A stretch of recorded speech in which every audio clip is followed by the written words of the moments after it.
Honorable Principal cum President of this event, Professor Ravi Kumar Sinha sir, respected Chief Guest Professor B.N. Jha sir, Guest of Honor Professor Uma ma'am, Professor J.K. Sinha sir, former Head Department of Mathematics, Professor Vinay Kumar sir, and senior most faculty of Hajipur, Professor Naval Kishore Sharma sir. Faculties of different departments, namely Professor Kavita Kumari ma'am, Head Department of Hindi, Professor Suman Sinha ma'am, Department of English, former Head Department of Political Science, Professor Khalid Hussain Siddiqui sir, Professor Pawan Kumar sir, Head Department of Political Science, Professor Vijay Kumar sir, Head Department of Chemistry, respected Dr. Rajesh sir, Pranav Sekhar ji, Head Department of Economics, and the very dynamic and heavy personality people, Dr. Rajesh ji. My dear students, आज का दिन हम सबके लिए बहुत खास है, क्योंकि आप लोगों का फेयरवेल का फंक्शन है 20-22 बैच का। फेयरवेल का मतलब होता है जनरली लोग की जुदाई हो रही है, अब हम लोग अलग हो रहे हैं, लेकिन अब अलग नहीं हो रहे हैं। आरएन कॉलेज का जो सर्टिफिकेट आपके जीवन में छप गया है, वो कहीं भी जिंदगी की किसी मोड़ में रहेंगे, कहीं भी आप रहेंगे तो पूछेगा कि पीजी कहाँ से किए हैं, तो बताना पड़ेगा बिहार यूनिवर्सिटी से आरएन कॉलेज से किए। आजकल हम लोग बीसीए बीबीए प्रोफेशनल कोर्स को लेके हमारे प्राचार्य महोदय बहुत परेशान रहते हैं, और जब से सर प्रिंसिपल बने तब से प्रयास करते हैं कि उनका प्लेसमेंट हो, और प्लेसमेंट की दिशा में अभी सेकेंड राउंड की काउंसलिंग टीसीएस ने जो पटना में किया है, उसमें अंडर 10 में 4 बच्चे हैं आरएन कॉलेज आए। और अगर बीसीए डिपार्टमेंट पे होता क्या है, मनाई आप आज के बाद हो जाएगा।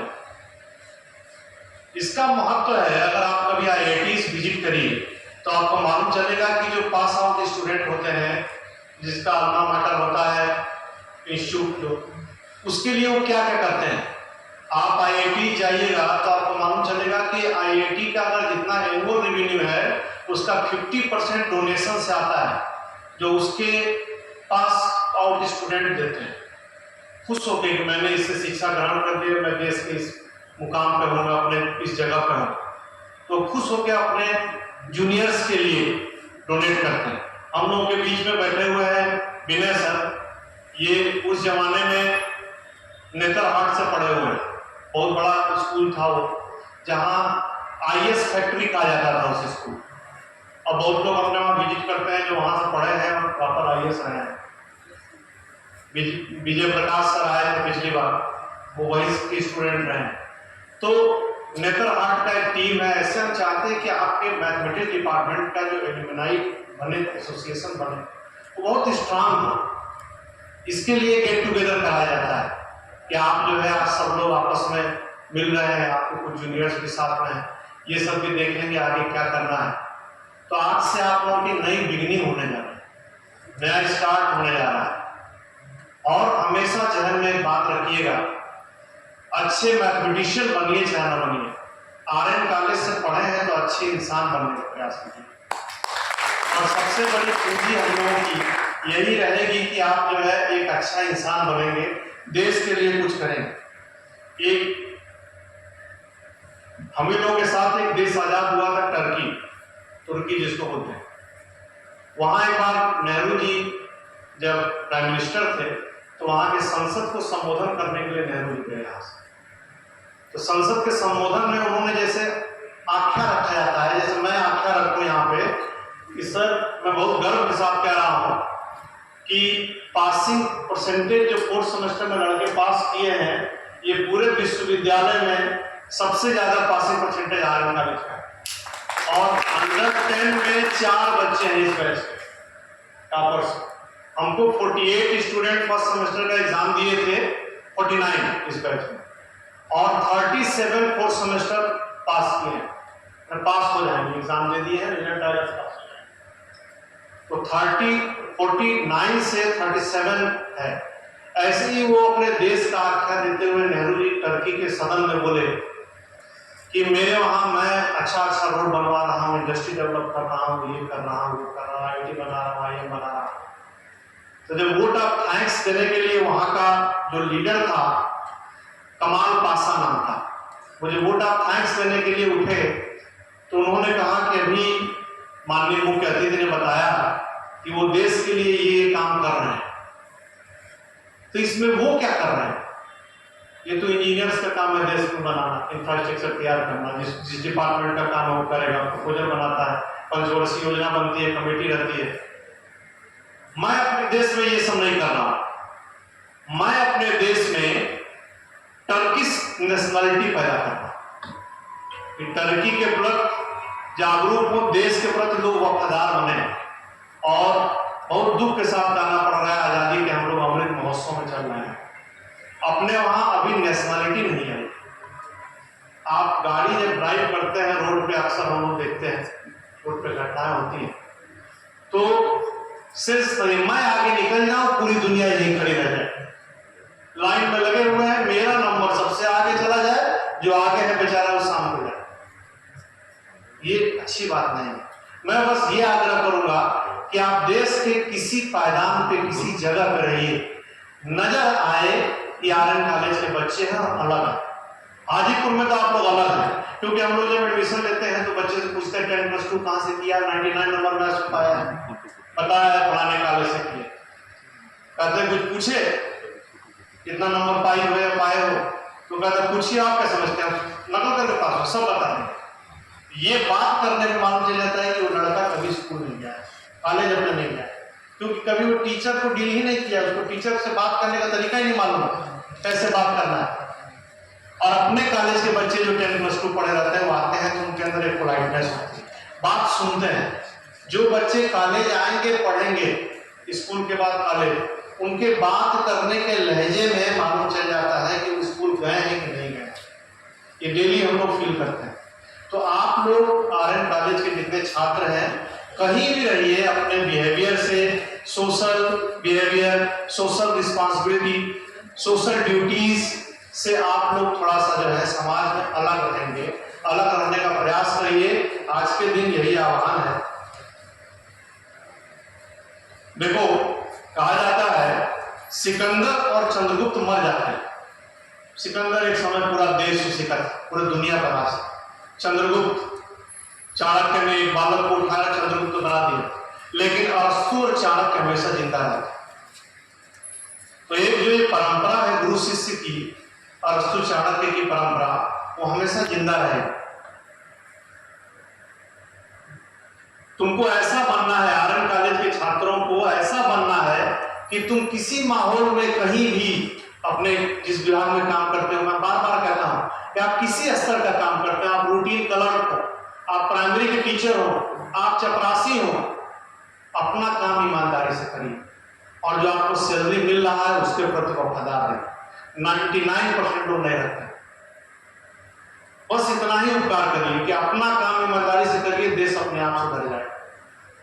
तुमको ऐसा बनना है कि तुम्हारे होने से लोग खुश हैं।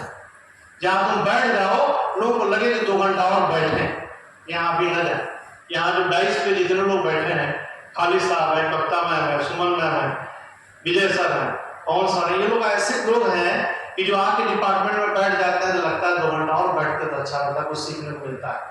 विनय बाबू, इनको मैं अपना गुरु मानता हूँ, है तो इंग्लिश के, मैथमेटिक्स से इनका दूर दूर तक वास्ता नहीं है, कंप्यूटर से भी वास्ता नहीं है, लेकिन आजकल सॉफ्टवेयर पे काम कर रहे हैं। आज हमको फोन करके बताएं कि एक सॉफ्टवेयर मैंने बनाया।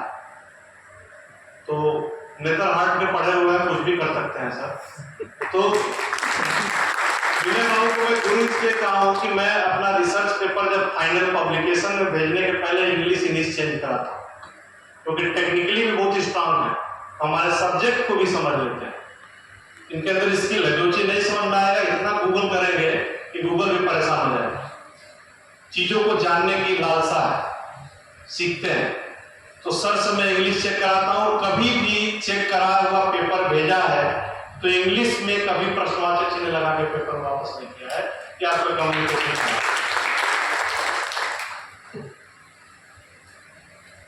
देखो अब आप लोग उतरेंगे, मैं सर का समय लूंगा सर, इसके बाद प्रेसिडेंट साहब को कहीं जाना है। अब बहुत चूंकि मुझे बोलने का अवसर नहीं मिलेगा, आप भी स्पीकर्स हैं, तो 5 मिनट का और समय लूंगा सर। आप कंपटीशन, इसके बाद कंपटीशन देंगे, नेट का देंगे, गेट का देंगे, बीपीएससी का देंगे, यूपीएससी का देंगे, कोई किसी चीज का एक बना तैयारी करेंगे, या अभी शिक्षक भर्ती का कंपटीशन देंगे। हो सकता है कि आप सफल हो जाए एक बार, ये भी हो सकता है कि सफल ना हो, क्योंकि हम लोग मैथ्स के स्टूडेंट हैं। किसी भी चीज की होने की प्रोबेबिलिटी 50% ही है। जब 2 ही है, सैंपल स्पेस और एक कंडीशन, तो 1/2 50% हुआ ना, तो प्रोबेबिलिटी 1/2 है सफल होने। सफल असफल होने पे जो टूटना होता है, अगर आप सच्चे हमारे स्टूडेंट हैं तो टूटना नहीं। जब कोई चीज टूटता है, चाहे वो दिल टूटे या ख्वाब टूटे, तो क्या होता है, एनर्जी आती है। सब केमिस्ट्री के बताएंगे कि जब न्यूक्लियर टूटता है तो एनर्जी रिलीज करता है, और जब एनर्जी आती है तो उससे एटम बम भी बनाया जाता है और बिजली भी बनाई जाती है। अब आपके हाथ में क्या बनाना है, बम बनाना है कि बिजली बनाना है? ओसामा बिन लादेन बनना है, वो भी इंजीनियर था, या आपको डॉक्टर एपीजे अब्दुल कलाम बनना है? ये आपके हाथ में है। डॉक्टर कलाम की स्टोरी में आप लोगों को बार बार बताता हूं। कलाम साहब एनडीए एयर पायलट के लिए इंटरव्यू देने गए और इंटरव्यू में सेलेक्ट नहीं हुए, क्योंकि कद काठी तो वैसे थी नहीं, सब कुछ फिजिकल कराए होंगे, नहीं कर पाए होंगे। उनका बुक आप पढ़िएगा, फायर ऑफ विंग्स, अग्नि की उड़ान, तो उसमें लिखा है। तो वो आत्महत्या करने के लिए ऋषिकेश में चले गए। ऋषिकेश में इंटरव्यू हुआ, आत्महत्या करने गए और एकदम वो पीक पे चढ़ के कूदने वाले थे। तो शिवानंद स्वामी का वहां आश्रम है, आप कभी ऋषिकेश गए होंगे तो देखे होंगे। शिवानंद स्वामी भाप लिए कि बच्चा कूदने वाला, तो उनको रोके कि क्या है बेटा, तुम क्यों, क्या कुछ समस्या है तुमको? तो सब बताए, व्यतीत होकर रोने लगे। बताए कि मैं अपने बहन का कान का फूल को गिरवी रख के इंटरव्यू देने आया था कि सेलेक्ट हो जाऊंगा तो लौट के आके पैसा कमा के तुम्हारा छुड़वा लूंगा, और आज मेरा सिलेक्शन नहीं हुआ तो जीवन व्यर्थ, अब मैं नहीं जीऊं। वो अपने आश्रम में उनको लेके गए और उनको समझाया कि तुम कल सुसाइड कर लेना, आज मेरे साथ चल। और रात को उन्होंने बताया उनको खाना पिला खिलाने के बाद कि तुम्हारा जन्म किसी बड़े काम के लिए हुआ। और कहीं ना कहीं बच्चे कुंठित रहते हैं कि मैं IIT से MSc नहीं किया हूं, मैं दिल्ली यूनिवर्सिटी से MSc नहीं किया, मैं यहां से नहीं पढ़ा, उससे कुछ नहीं होता है। कलाम साहब IITians नहीं थे, हिंदुस्तान के सबसे बड़े साइंटिस्ट नाम है, कोई IIT से नहीं पढ़े। तमिलनाडु के RIC से पढ़े थे, आपको मालूम हो। तो कलाम साहब से सीखिए। कलाम साहब को शिवानंद स्वामी जी ने कहा कि आपका जन्म बहुत बड़े काम के लिए हुआ है। तो ये छोटा पायलट तो बहुत लोग बन जाते हैं, डॉक्टर APJ अब्दुल कलाम सब लोग नहीं बने। वो यूनिक है, आपको भी यूनिक बनना है। और हमेशा दिमाग में ख्याल करिए, टॉप इज ऑलवेज एम्प्टी, शिखर हमेशा खाली होता है, और उसके लिए आप शिखर के लिए प्रयास करिए। सफलता असफलता दोनों जो है समय समय पे आते रहेंगे। हिम्मत का सागर लांघो तो लहर लहर जयकारा होगा। हिम्मत का सागर लांघो तो लहर लहर जयकारा होगा। दिल टूटे या एटम टूटे, दुनिया में उजियारा होगा। कॉन्फिडेंस अपने अंदर बनाए रखिएगा। वैसे हमारे यूपी बिहार वालों को, पूर्वी इंडिया में रहने वाले लोगों का कॉन्फिडेंस ऐसे ही हाई होता है, लेकिन थोड़ा जब बच्चे लगातार असफल होते हैं तो कॉन्फिडेंस टूट जाता है। और एक कील गाड़नी है तो 3 बार 4 बार 5 बार आप प्रयास करते हैं, लेकिन गड़नी होती है उसके जस्ट पहले हम मानना बंद कर देते हैं। बहुत लोग मैं जानता हूं जो हम लोगों के साथ एग्जाम दे रहे थे, हम लोग पहली बार में JRF निकाल लिए, वो लोग नहीं निकाल पाए, 2 बार 3 बार दिए, और जिस बार निकालना था उस बार छोड़ दिए। एग्जाम देके घर बैठ गए, प्राइमरी स्कूल ज्वाइन कर लिया, उस बार JRF हो। अब रिस्क लेने की कैपेसिटी खत्म हो गई कि प्राइमरी स्कूल से छुट्टी भी नहीं मिलती है पीएचडी करने के लिए, इतनी आसानी से मिल जाए, और उसमें शादी ब्याह के फंस गए तो रह गए, प्राइमरी में थे यूनिवर्सिटी लाए, ये होता है।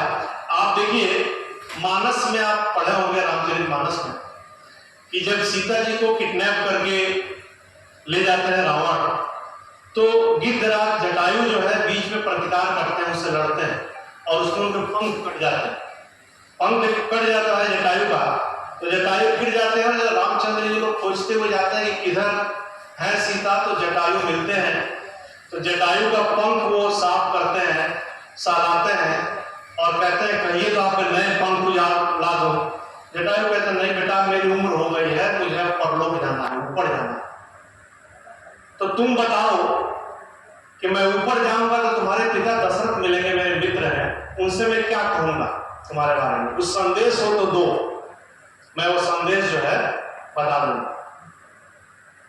राम जी का कॉन्फिडेंस देखिए और जटायु का कॉन्फिडेंस देखिए, वो भी श्योर है कि मैं स्वर्ग नहीं जाऊंगा, इतने अच्छे कर्म है जीवन, और उससे भी बड़ा निष्कासित अपने राज्य से बच्चा जो गांव के जंगल में घूम घूम के बंदर भालुओं की सेना बनाया है, उसका कॉन्फिडेंस देखिए आप वहां जाके कि वो कह रहे हैं कि मेरा जो शत्रु है शायद रावण, श्योर नहीं तो उस टाइम पर, मेरा जो शत्रु है शायद रावण, अब वही जाके मेरे पिताजी से मेरा हाल बताएगा।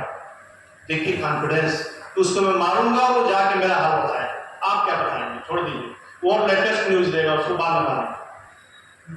तो इस तरह का कॉन्फिडेंस आपको रखना है। एक लास्ट लाइन है आप लोगों के लिए स्पेशल, बच्चों के लिए, लोहा जितना तपता है उतनी ही ताकत भरता है, सोने को जितनी आग लगे वो उतना प्रखर निखरता है, हीरे पर जितनी धार लगे वो उतना खूब चमकता है, मिट्टी का बर्तन पकता है तब धुन पर खूब खनकता है, सूरज जैसा बनना है तो सूरज जितना जलना होगा, नदियों सा आदर पाना है तो पर्वत छोड़ निकलना होगा, और हम आदम के बेटे हैं, आदम के संतान है ना हम लोग, और हम आदम के बेटे हैं, क्यों सोचे राह सरल होगी, कुछ ज्यादा वक्त लगेगा पर संघर्ष जरूर सफल होगा, हर एक संकट का हल होगा, वो आज नहीं तो कल होगा। तो आप लोग समर्पण के साथ अपनी जो लेगेसी है, आर्यन कॉलेज का एक अपना प्राचीन काल का इतिहास है, लेगेसी है, उसको लेके आगे बढ़े। और एक बार और मैं अपनी वाणी को विराम देने के पहले सभी अतिथियों का तहे दिल से अभिनंदन करता हूं, मैं स्वागत करता हूं। विनय बाबू और नौल बाबू का मैं स्पेशल स्वागत करता हूं कि 2:60 इंटरवल टाइम में आप लोगों को मैंने बताया और आप लोग यहाँ आए, बहुत बहुत धन्यवाद।